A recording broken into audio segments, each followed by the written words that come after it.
Hey guys, welcome back to the Another Excuse podcast. I'm your host, Byron Greeley, and today's guest is Claire Millward. Claire is the founder of Block Digital, a blockchain digital marketing company. We have a really cool conversation where we discuss things like the power of outreach and how to get over that sort of mental block of just asking and seeing what happens. We talk about building meaningful blockchain brands, taking action, a mindset, and habit building. It's a wide-ranging conversation, and I know you'll enjoy it. Enjoy the show.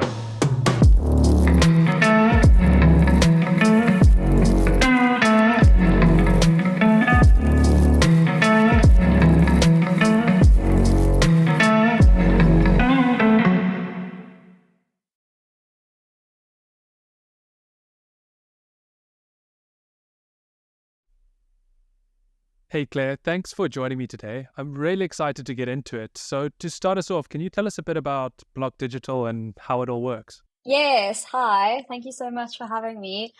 Block Digital is a marketing agency for blockchain companies, and we focus on building meaningful blockchain brands. And we do this mainly via organic social media content and taking our clients through a brand personality strategy exercise whereby we define who they are as a person. So yeah, that's kind of what our focus and passion is about. Awesome. So what gave you the idea to start Block Digital? Yeah, so I started freelancing in the crypto space or the blockchain space as a marketeer in the beginning of 2020. And it was really exciting because I had three clients in the crypto valley in Zug in Switzerland. And that's the capital of blockchain in Switzerland. So I was like, okay, I don't know about blockchain or crypto. It's a little bit dodgy, but it's Switzerland. I'm sure it'll be fine. And yeah, I just had like a brilliant freelance career from 2020 till probably mid 2023. And then in 2023, my freelance business kind of started to feel the impact of, the markets dipping, the crypto markets dipping. And so I lost a couple of clients and it just like was getting a little bit difficult. So it was basically, I needed to change. So I was like, cool, let me rebrand from my freelance business into Block Digital and let me scale. So that's the idea behind why I started Block Digital. That's so interesting. So when the markets were struggling, you decided to double down. What made you make that decision? I knew the markets would get better. So, like, whenever there's a dip, things are going to improve. But yeah, so I think that's basically why. But at the same time, it wasn't necessarily about doubling down. It was about rebranding and reframing. So it was more about, okay, I don't want my brand to be a blockchain freelancer anymore. Let me start a blockchain agency, and if the markets still like don't improve, then it could be a different kind of agency. But yeah, it was basically a rebrand and like a personal decision. And yeah, I think Right. that's That makes sense. yeah. And how have you found building a company so far? Yeah, I love this question. And I was thinking about it the other day because I'm trying to post every day on LinkedIn, which is proving harder than expected. And something that really sticks out for me about building a company so far is how amazing people are. Like people are so excited and they want to see you grow and flourish. So like I've had a friend who's given me an hour of his time every single week this whole year. I think we've only missed like a couple of weeks to touch base on where the project is.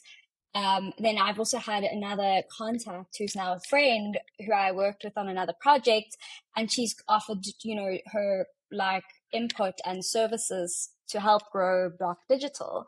So yeah, I think how I found it is just to I've learned about the power of people and the power of a community.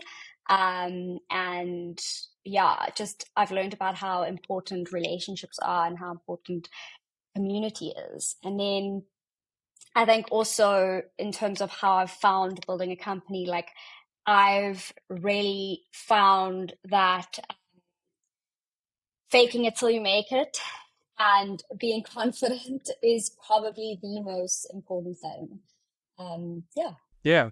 And I think what you mentioned first, at first in your answer, was you trying to post consistently on LinkedIn. And I think the two go hand in hand, because you'd be so surprised at how many people are willing to help and want to help. But if no one knows that you're on this journey and you're not speaking about it publicly, then no one is going to offer to help you. So you kind of need to shout about it, share your journey, at the same time as actually taking action and building. And you'll be so surprised at like how much more progress you can make than just sort of building in silence quietly when no one really knows what the hell you're doing. Exactly. Yeah, I think that's also something I've learned about starting this business is that taking action is so important, and this cannot exist just in your head. And I think a lot of people's like big ideas exist kind of in their heads, and there's no shame in just starting something and just taking action. Yeah, exactly. And what did it take to make that shift from freelancing to rebranding and running it as a business? What did it take to get off the ground? Um, I think obviously like 2023 was just a tough freelance year, and I was just like, I need to, I need a change. And I'd actually created the corporate identity for Block Digital in 2022. And I found a piece of paper the other day that I wrote on from 2021, and it said like, what is your goal for the next few years? And it actually said to build a digital marketing agency, which is crazy. But actually what it took to get off the ground is that my boyfriend in the beginning of the year, he was between studying and working, and he was like, you honestly, like, this is ridiculous. Like, enough of this. And he built my website. So I think that was like the big catalyst, actually. But I think also it was actually just overcoming that hurdle of being perfect and letting great be the enemy of good, and understanding that ultimately these things don't happen overnight, and building a business doesn't happen overnight, and being hugely successful doesn't just happen overnight. I know there's a book out called $1 Million Weekend, but I think what it took to get off the ground was actually just being comfortable with taking small steps every day and making small progress every day, and actually just sitting down and grinding every day. Because obviously today is an exciting day. I get to chat to you, but for the most part, I'm just, sitting at my desk like everyone else, doing my job, which is now my business. So I think also another mindset shift is to also understand that it's actually just a job. Like, this is my form of making money, and to not see it as, oh, I'm going to go and build this huge unicorn, or, oh, I'm going to go make $1 million in one weekend. Like, I actually spoke to your brother the other day on Zoom as well, and we were talking about how South Africans especially are so good at building lifestyle businesses, and how, the idea that building a business nowadays has, I think, the narrative around it, I have a little bit of a problem with, because we don't need unicorns. We don't need like huge, amazing companies. Like, yes, Airbnb is amazing. Yes, Uber is amazing. But if every business owner or founder set out to build the next Airbnb or Uber, like, we're going to drive ourselves insane. So I think it was also going back to the basics of saying, look, I'm actually building a boring business. There's many people who have built marketing agencies before me. I'm not doing anything like crazy or transformative. And I think just knowing that makes you more comfortable with it, and it makes it less scary. And one of my worries with our generation is that there's so much pressure to build like this like disruptive business, or a bit like have these new ideas. But like, let's just, there's nothing wrong with building a digital plumbing app, or, starting a laundromat. Yeah, But I think it's becoming comfortable with that idea, because ultimately it's just a job, I agree. And also, if you set out to build the next Uber or Airbnb from the start, it's a way more daunting prospect. And like you mentioned there's fears and stuff that can hold you back. And if you're tackling such a huge problem with huge aspirations, you may never start. But if you set the goals as slightly closer or more achievable, then like the odds of you starting it are way higher. So no, Yeah, I agree. exactly. And so you mentioned that you started losing some clients and then decided to pivot the business or start the business. But do you think that sometimes being backed into a corner can just like force you into taking action? Yeah, totally. I wish it wasn't the case, because like no one wants to be backed into a corner, and potentially the reason you're backed into a corner in the first place is because you didn't take the action you should have taken. But I guess it's just how it is. Like, comfort is great, and when you're uncomfortable, you need a change. So yeah. Yeah, yeah, I agree. But were there any fears involved when you made that change? Because you said you'd sort of created the Block Digital plan in 2022, but only made the leap in 2023 when your boyfriend made the website. So was it like it had been stewing and you'd been putting it off, and then it just, the catalyst was like some clients leaving and it was just like, okay, screw it. I have no choice. I'm just going to do it. Yeah, it was, I had no choice. Like, I was just like, oh, okay, I have to do this. But the fear actually was putting myself out there, like building a personal brand and doing all that stuff. Like, I'd known about it for ages, but that was actually the biggest thing that held me back. Yeah. It's interesting. Like a lot of people have that fear. It's very common. And then once you start and get going, you realize that not as many people are actually paying attention, and it kind of gives you the freedom to sort of try things and mess around. Exactly. Yeah, exactly. It's such a crazy, like, I love this topic, because I think we all just think everyone's watching us online, and we think being online is so embarrassing. Yeah. And I mean, it's embarrassing if you think it's embarrassing, but if you're trying to build your business and grow your brand awareness, then no, I don't think it's embarrassing. Yeah. I agree. And Yeah. you, so we've touched on like putting yourself out there, and at the beginning of starting a business, that's obviously part of it. And so is outreach. And I was wondering like how important has outreach been for you? Yeah, outreach is everything, genuinely. Like, I think just to start off, like, outreach is how I built my freelance business and how I built my blockchain network. Yeah, outreach is just so important, and I think I'll touch on this later, but ultimately, like, achieving what you want to achieve is a numbers game. And so outreach is part of that numbers game. The more you reach out to people, the more likely they will respond. And if not, from nothing comes nothing. So yeah. And did you set yourself any goals or like X amount of people you had to outreach per day? Like, how did you motivate yourself to keep going, even though like part of outreach is no one responds or you get ghosted or people tell you to stop annoying them? Yeah, it's so interesting. Like, one of my clients sent me a message he got the other day, and it said, "Remember that time you replied to my message? Neither do I. Let's make it a first time." Like, that is what people are saying, like, share, like, that is what people are saying on LinkedIn nowadays, but which is insane. But to go back to your question, I've been doing outreach since 2020. So at this point, I'm so used to it. And I think you said, like, what were my goals in terms of it? Yeah. In 2020, I would have like a lot of, I would say, okay, 10 people, 15 people. Now the number is infinite. Like, if I have 1 hour and I'm feeling energetic, I'm just gonna, reach out to as many people as I can, because I've learned that it really is just a numbers game. And no one is ghosting. No one is actively ghosting you, honestly. Yeah. Like, yeah.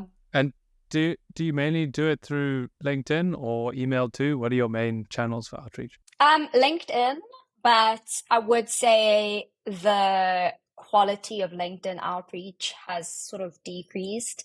It was so much better back in like the end of 2019, 2020. Like LinkedIn outreach is how I started freelancing in blockchain. I don't think that would be the case now. So I think nowadays you need to be a bit more tactical, and potentially you'd have to learn a bit about the person or do your research. Right. And why do you think people are so afraid of doing outreach? I think people already they have the conversation with the person before they even do the outreach. Like they tend to make assumptions and attach a lot of meaning to the outreach. Um, when in actual fact, like no one like if someone doesn't respond, it's probably because they're not on LinkedIn at the moment. Yeah, true. And um, how you mentioned that like blockchain was like quite a scary prospect, but you ended up working in it anyway. Like, how did you end up working in blockchain? Yeah, at the end of 2019, I was looking for job opportunities in Europe. Um, and I was just reaching out like crazy on LinkedIn to people. And I reached out to some guys who also went to UCT, and they were in a startup accelerator at CV Labs in Zug, and they referred me to my first client. So literally, that's how I got into Web3 outreach. Wow. And Yeah. and did you enjoy it once you got that first client? You really enjoyed that type of industry, or was it just kind of like snowballed and you ended up there? I was working in tech before, Okay. so my first job, I was head of marketing for basically like the recruitment version of Airbnb or Uber. So basically a recruitment platform, a digital recruitment platform. So I was very aware of like, the basics of tech. So yeah, I did enjoy it because it involved tech, and I started to realize that I really enjoyed understanding, or at least trying to understand, the complex tech topics. Cool. And what's your opinion of the current state of the Web3 space at the moment? Yeah, this is a good question. I would say the state of the space is looking great. So obviously the markets are up, and there's been some really exciting developments that I'm not going to explain. I'm just going to name them. So basically, like the US Bitcoin Strategic Reserve Bill has officially been introduced into the Senate, which means that like a decentralized network of secure Bitcoin vaults under the control of the US Treasury will potentially be established, but it's just showing that there's more regulation, and that there's going to be stricter cybersecurity parameters in place, which is amazing. And this also points to the fact that it's being recognized, and it's being validated. So that's great. And then Bitcoin exchange traded ETFs were approved and launched in the beginning of the year. And so this validates crypto as an asset class that investors are a lot more familiar with. And yeah, I think ETFs represent a repacking of Bitcoin, like a repackaging of Bitcoin. So it's still Bitcoin, but just sold in a way that non-early adopters can buy it.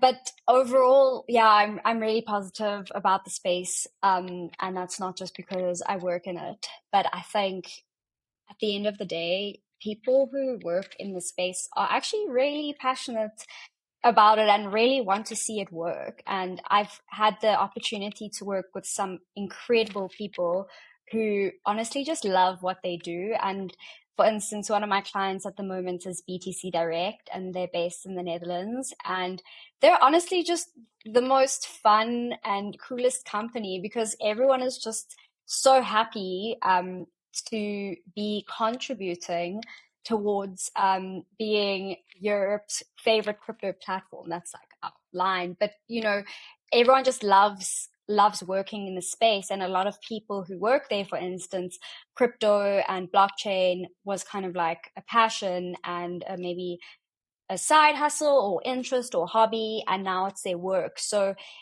I would also say, just in terms of the space, working with the people makes me really enthusiastic about it, as you can tell. Yeah, I agree. A lot of people are really passionate about it. And one particular topic that's people go like back and forth on, because the big main message is like onboarding, and a lot of people's messaging behind their products are that they want to onboard new users into the space. But on the other side, their actions maybe don't really speak to that, and they're prioritizing making money first, and then signaling or saying that they want to onboard users, but it doesn't really match. So by spending time in the space and like with your clients, do you think that it's actually a priority for builders, that they're prioritizing onboarding people, or is it more prioritizing making money as quickly as possible? So just to clarify, by onboarding, you mean like bringing people into the space? Yes. Okay.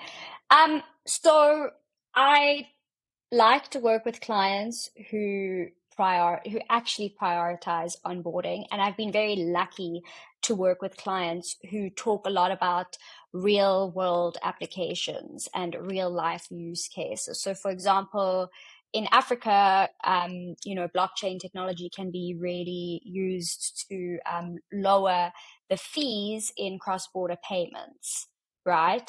So in terms of like builders prioritizing actually bringing people into the space, I think that the people who prioritize making money first and don't actually have real life use cases where people will be onboarded, I think those people, or I hope those people, or I hope it's already happening.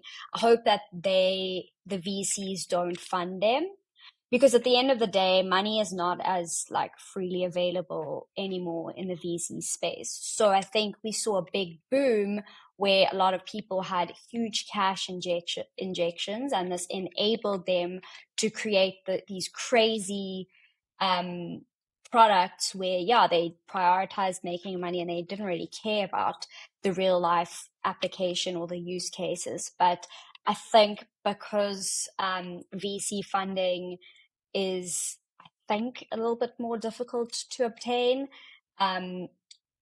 builders are being forced to actually consider the real products that actually work. And I think just in general, like in the tech space, I've been in the tech space since 2018. I think the days of like Uber and Airbnb are kind of over. I don't know what the future is and what it holds, but like we saw the disaster of WeWork. I think Airbnb was only profitable, I don't know, maybe 1 year ago. Like, I think this era of building these ridiculous businesses and not actually prioritizing users in Web 2 and Web 3, I think, and I really hope we see an end to it, because it's just actually just wasteful. Yeah, true. Yeah. And now, to become a founder takes like a certain mindset and trust in your abilities. And would you say you've always been this way, or did you learn and make progress to get you here? I think firstly, as I mentioned before, it's always fake it till you make it. So confidence is absolutely key. And I would say I've always been taught to appear confident, like as a girl who went to private school in South Africa. Like you're taught to be a certain way, I think, to succeed in the world, which, I mean, for me, it's been a great thing. But I think I've always been obsessed with working hard, sometimes to my detriment. So it's more that I I've focused a lot on habit and building habits and being consistent. So I think mindset and trust in your abilities is important, but there are days where you're going to wake up and you're not going to believe in yourself. And I think that's where habit comes in, and the the idea that you just actually have to get up and be at your desk every day. And in terms of like the fake it till you make it thing, is that something you learned or something you noticed by taking actions and people responding in a positive way? Like, how did you learn that, or have you always had that mentality of fake it till you make it? I definitely learned it. So, for instance, the other day I went to the most amazing marketing conference, and I realized, like, we're all just people. And yeah, like everyone was introducing themselves and they were like, I'm this person and I've done XXX for this business. And like after hearing that for the 30th time, you realize like everyone's just actually trying to do their job. So I think I just realized like that fake it till you make it. It's not necessarily about lying or not being truthful to who you are. It's more about the awareness that what you're doing is not actually that important, that everyone is just trying to achieve something. Yeah, I agree. And have mentors or people you look up to played a role in your progress and success? Yes, totally. So I was really lucky in my first job. My boss was an incredible mentor, and he really like instilled a belief in myself that, you know, I could be successful and that I was good at my job and that I am good at my job. Um, and then, yeah, Lottie Unwin's also an incredible mentor, that has helped me so much. So yeah, And does that answer your yeah, question? it does. And do you have Great. an approach to get access to these people you look up to, or do you even think it's necessary to get access to them, or and maybe it's more just like learning through their content and taking action? Like, what's your opinion on that? So in terms of getting access, like, look, first prize is to be able to have an hour of their time every week, but that's, you know, not necessarily always going to happen. So I think my approach is podcasts. So whenever I find someone I'm really interested in, I actually just try and listen to everything I can. So I've been really inspired by the author Zadie Smith. Dolly Alderton is also a huge inspiration. Yeah, just podcasts and reading is also great, but I actually try. Sometimes I can work and listen to podcasts, so it speeds up the process. Wow. Yeah, I couldn't do that. As soon as I'm hearing words and I'm doing any writing, I start writing what I'm hearing. But yeah, I Yeah, also love podcasts. I listen to them on my commute or when I'm at the gym. I rotate through like 5-ish that I like try to listen to every episode. really. Yeah. What's your favorite one? My favorite one at the moment is My First Million. Oh, cool. Yeah. Nice. I'm gonna. Huge fan of that. But there's so many great ones. I also listen to Tim Ferriss quite a lot, but in his like 10-year celebration, he's just been posting Yeah. old episodes, and I've kind of listened to all the No. episodes. Oh, wow. So yeah, I haven't heard a new one from him in the last month or two. But yeah, Yeah. I mean, it's fascinating. I think podcasts have democratized knowledge in a way that like is just so amazing. So yeah, for me, it's just all about podcasts. yeah, I agree. And what do you look for in a mentor or a person that you'd want to learn from? So I think I've like kind of said this, but you know, you're always a person first and a professional second. So in a mentor, I always look for like a good emotional connection or friendship, and ultimately that points to the removal of ego. So you're only going to learn when you feel psychologically safe, and a lot of the time that involves removing ego. And would you say you had a bigger ego in the past? Because I think it varies from person to person. But like even noticing that you have an ego is quite a big step in the right direction. Yeah, wow. Do you say what did I think I had a big ego in the Or past? no, like how did you tackle that? How did you tackle like noticing whether or not you had an ego, and then how did you deal with it? Because the first step is even noticing that you have one. I think everyone Yeah. does, but like a lot of people don't even realize it. I mean, this is such a cringe answer, but like Eckhart Tolle, I just studied that guy and I just realized like, yeah, okay, I think that was how I realized. But I mean, ego is a difficult one because in your professional life, to a certain extent, you do have to have an ego. And sometimes that's not a great thing. And you have to get on those sales calls and be like, hi, no, no, no, no. And like even now on this podcast, I have to be like, hi. But yeah, it's really hard because on one hand, you do need to have a really like good ego. But on the other hand, having an inflated ego is not necessarily a good thing. So it's an interesting one. Yeah, you keep yourself in check in a way. Yeah, Um, literally. so you grew up as a dancer, and I was wondering if you thought that that kind of environment set you up to become a better entrepreneur. I mean, you've mentioned like habits and structure and things like that. Yeah, so I'm super lucky to have grown up as a dancer because ultimately I didn't have a lot of time. I was always in the studio and in school.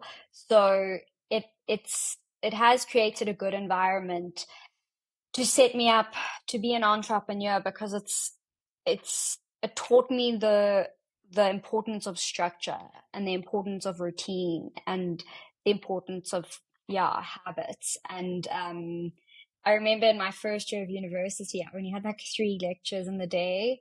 My day started at 10 a.m. and I was just like, oh my gosh, this is what am I gonna do? Someone like pack my day. Yeah, so I think it just really helped with having like a structure and routine. And like looking back, I'm just so grateful because my days were completely packed. I think a lot of people had this, in the similar environments to which we grew up. I mean, it's a privilege thing to be honest. But I think if you were fortunate to have like a sport or a hobby that you were involved with when you were younger, it can really, I would say, has a strong, it's a strong contributor to learning the power of, having a great routine and a great structure. And a lot of that also affects and impacts like mindset. Like when you started losing clients and you remained positive, decided to pivot and didn't sort of just self-implode. I'm just curious, like how important has your mindset been to success, and like how has your mindset developed over time? So, yeah, I think mindset is absolutely everything. You have to wake up, or I have to wake up every day and say, I am a marketing agency owner and I'm going to scale my business. And look, if I don't believe in that, who else is? I have to get onto sales calls and convince people to buy my services. Um, but then I think the second part of that is sort of detachment from it and kind of saying that, yes, it's great if Block Digital succeeds and I get clients, etc., but that's like not my identity. And ultimately, actually going back to ego, like that won't hurt my ego. So not rooting your ego in your success, basically. Right. And how did you come to that thought process? Like how did you develop that? Because I feel like that's quite a important mindset to have, but it's not an easy conclusion to come to.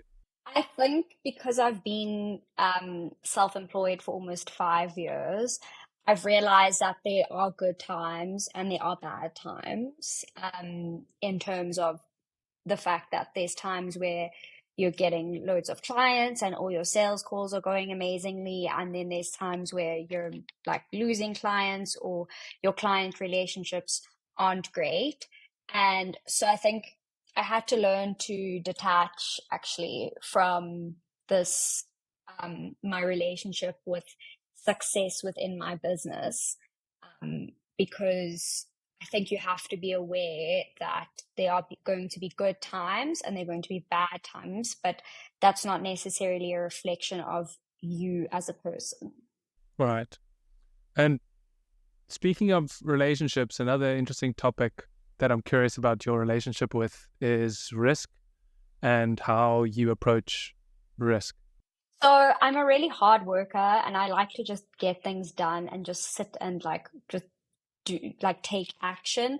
And I think a lot of the time I actually have taken a lot of risks because I've been so busy in the work that I haven't had time to consider the implications or the risk. Hence, freelancing for 4 years, I think it's given my parents a lot of gray hairs that I've been like self-employed for so long. So in terms of my approach to risk, I would say taking action helps to reduce the sort of number of risks in a way, because the more actions you take, the more likely that one or two of them are successful, and therefore it's less risky. And speaking of risk, I'd like to just go back a bit to when you decided to start freelancing. What were the circumstances there, and why did you decide to leave your job to start the freelancing? Um, wow, it's like such a crazy. I mean, it's not that crazy, but it kind of just happened. So I knew I wanted to move to Europe, and I was on a South African passport at the time, and I was looking for jobs which would sponsor a visa. But being in digital marketing, there were many companies that were willing to sponsor a visa for me. And so the only way I could actually get a foot in the door into Europe, or at least working in Europe, was with this freelance client in Zug in Switzerland. So that's how it started. Awesome. And how would you suggest that someone gets better at taking risks? I think just understanding that it's success is a numbers game. I mean, obviously, if you're not thinking properly and like you're doing the same thing over and over again and not seeing success in, I mean, I think that's Einstein's definition of madness. Yeah. So to get better with taking risks, I think you need to get more comfortable with taking action. Um, Obviously in like a structured way, but I think, yeah, to be more familiar with taking risks, just understand that ultimately it's all just a numbers game. And so just try different things as well, and also just celebrate the small wins. Like, I think when you're taking a risk and when you're trying something new and it's like feels hard and scary, I think breaking it down into like smaller pieces or smaller wins and saying, okay, if I contact 50 people on LinkedIn every day this week and one person responds to me, you need to take that one person responding to you as fuel for continuing to try. So it's also like taking a step back and identifying what your small wins are going to be, and then, yeah, working with that and using that as fuel. And yeah, I think also with in terms of risk taking is like finding what fuels you and finding what's going to give you energy to carry on, because you're not going to wake up every day and say, I'm a digital marketing agency owner and I'm going to scale. Like it's also just goes to back to habit. That makes sense. And so, Yeah. so what does the future hold for Block Digital? Scaling. So getting more clients. I already have an employee, which is amazing, and another amazing friend who's helping out, not in a paid capacity, but contributing to helping to grow the business.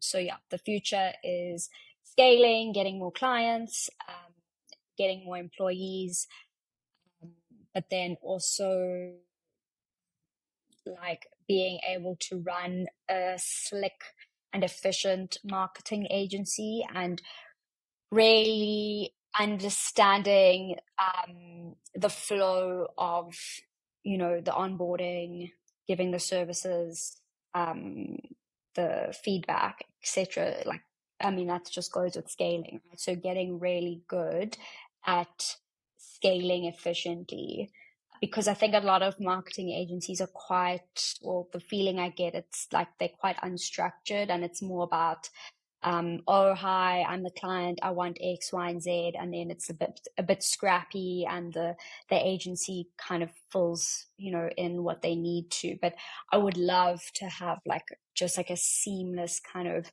machine going in terms of a marketing agency. Awesome. And what advice would you give someone considering starting their own business? I think don't be embarrassed. No one's watching you. And also it's your responsibility to seek out communities and peers and mentors who are going to support you in your business, because obviously your friends and family will, but it is a big responsibility to create a community and to form relationships where you hold yourself accountable for the progress of your business to make it less scary. Yeah, awesome. That's great advice. And before I end every conversation, I ask my guests if they have a question for me. Yes, I do. Do you plan to monetize Another Excuse, or are you already monetizing it? I am not monetizing it yet, but I do plan on monetizing it. So when I hit episode 52, it was more a box ticking exercise in terms of getting into the flow, hitting a year of episodes, making sure Wow. I can just get people on, and it comes more naturally and easy to me. And so once I hit that milestone, it would have been a bit silly to keep the same milestone, say, to episode 104. And so my new milestone is to scale like the viewership, and improve on the short form content and things like that, which will probably mean hiring a freelancer to edit all the short form content for me. But Yeah. that's the next step, is to get a viewership and subscriber base that's attractive for sponsors, and that's this year's mission for the podcast. Amazing. Well, yeah, I've been listening for quite a while now, so I have full faith that you'll do it. Thank you. I appreciate it. And thanks for joining me today, Claire. I really appreciate it. If people want to find out more about you and Block Digital, where can they do so? Visit the website, www.blockdigitalmarketing.com, LinkedIn, Instagram, or DM me or email me, claire@blockdigital.org. But probably LinkedIn is the easiest for now. Great. Well, thanks again, Claire. Chat soon. Thank you. Thanks for listening. I really appreciate you making it all the way to the end. I hope you enjoyed the episode. One more quick reminder before you go. I have a weekly newsletter by the same name, Another Excuse, where I cover 4 topics: something that has changed my perception, a tool that could be useful to you, content that is actually worth consuming, and a concept that I try break down and explain. If this sounds of any interest to you and you need a kick up the arse, then you can subscribe at the link below.